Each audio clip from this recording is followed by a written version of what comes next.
然后下面的这一个基本还不错，比例啊、造型啊都很好，连胶带的结构啊也都有，这个体积也比较准确，穿一个横断线可以。然后就是尖三角肌这个位置，上面它平了，往里边走，在这里呢，它有一个半面，这个面前面这一块其实是肩窝，上面是锁骨接过来，这可以给它交代的再清晰一点，就是尖三角肌里边的这一块，然后它尖三角肌结束点在这儿。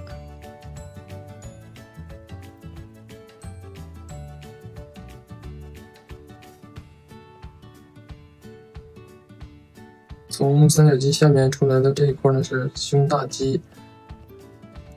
可以稍微的交代一下，把这几块之间的关系画得清晰一些。然后再从下面穿出来的就是肱二头肌，它的横断线这里略平一些，在这里转，这里这条线可以，这个的拇指体积可以交代再清晰一点。这种体块这种转折